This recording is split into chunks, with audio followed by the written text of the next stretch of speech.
Rated M for mature. Gears of War 2 launches worldwide on November 7th. We've never made a worldwide launch like this. We're scared but so excited. We're at the point where we're not just making movie or game launches, we're making true entertainment launches. There's guys waiting in line in Seoul and in the West Coast and the East Coast, all getting their copy of Gears of War at the same time, part of a community.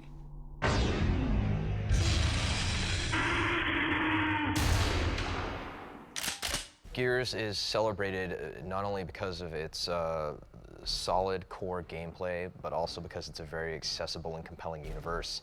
It's a familiar universe, but it's also very over the top and very fantastic. I think the biggest thing you've got to have is you've got to have the larger-than-life stars. You have to have intense action, tons of explosions, tons of gunfire and special effects.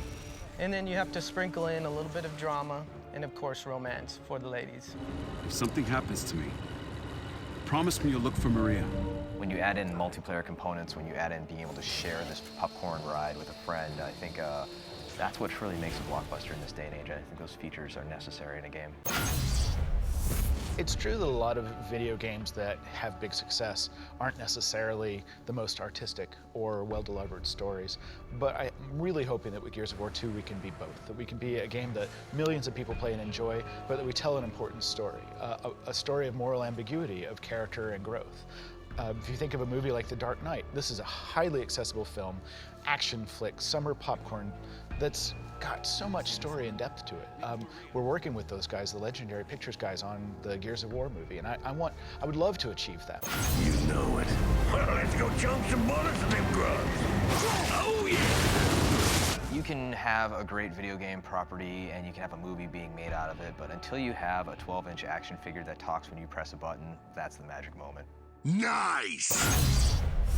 The thing that makes a popcorn or an epic film great is the shared experience. And I think when you have video games that are building to these tremendous launches, you're continuing that trend as far as playing it with a buddy right next to you. You're waiting in the midnight launch queue in order to get your hands on, and you're doing it in a virtual form as far as posting on the internet and discussing your experiences with the game. It's like this wild roller coaster ride that's a combination, some kind of mutated baby, of all of your favorite sci-fi, action, horror, and monster movies.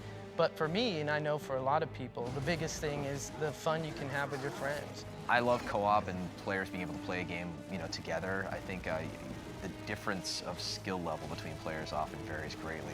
And I think co-op is a great way of kind of giving a casual gamer a leg up into a game, and by allowing one player to play the game on hardcore mode and the other one to play on insane, kind of bridges that girlfriend gap of, hey honey, what are we doing on Friday night? And it's like, well, we're gonna go kill some locusts.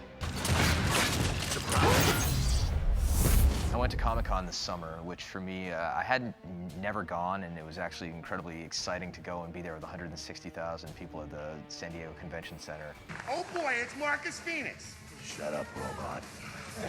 I've been lucky to represent our game in a number of venues, and the ones that are hardest are game press, because even if they love it, even if they're having a blast, they don't want anybody else to know they're having a blast, so they just sit there and nod. So it's going to be even cooler and more badass. And I love the first one. And they don't say a thing. It's so unsatisfying, right? But the hardcore fans that were packing that room, I mean, on every single thing we showed, they went completely insane, and I almost got misty-eyed. I love those guys, right? Because they've taken apart our game. They've got so much ownership for it. That's why we make it. 1,000 guys in New York. What's your favorite character? Oh, I love Gus. Here's Dom. I love Dom. Why do you love Dom? And they really are part of our franchise, and that's the reason to make it. I think we're officially at the point where so much of pop culture is driven by that passionate type of person who will spend the time to build a costume, or they'll build a replica, Lancer chainsaw. They'll, get a tattoo of the characters and, do whatever it takes to kind of represent and show how big of a fan they are. And I find that to be the most flattering thing about, the job that we were able to do here making games. Biggest thing for me as an artist and seeing hardcore fans out there is seeing all the Gears of War tattoos. That just blows my mind. That's a lifelong commitment. You're putting permanent ink on your body. Once you see that guy in the locust costume, like mowing his lawn, or like in the supermarket, like, picking up like milk and looking at it and sniffing it and things like that, I think it'd make a great YouTube video. Well, I think with video game advertising growing up, you traditionally had, you know, back of the box, 10 weapons, 10 enemies, 10 levels, right? And now we're actually selling the theme and the experience as far as a commercial like Mad World or the upcoming Last Day.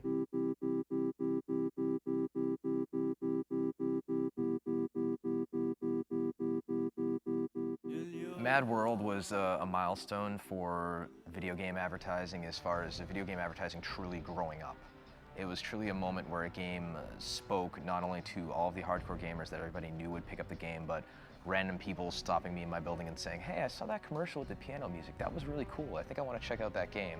And we're hoping to continue that trend with the new commercial for Gears 2, which takes those themes of loss and of kind of that resonating melancholy element with sad music and showing soldiers who are preparing for battle and blasting it out along the airwaves, and then hopefully players, you know, experiencing those themes and enjoying the campaign.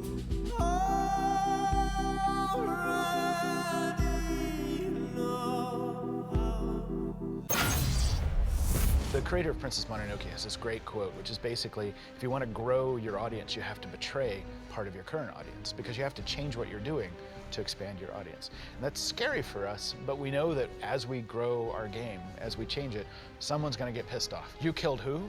We always kill someone, right? But someone's going to be upset they'll have lost their main character. So it's really a balance of keeping our hardcore fans happy, but changing the games in ways to make it more accessible to new people. We cut all the blood, for example, from Gears of War 2. Because we just don't want to make a violent game. It scares people off. It's a Christmas game, really.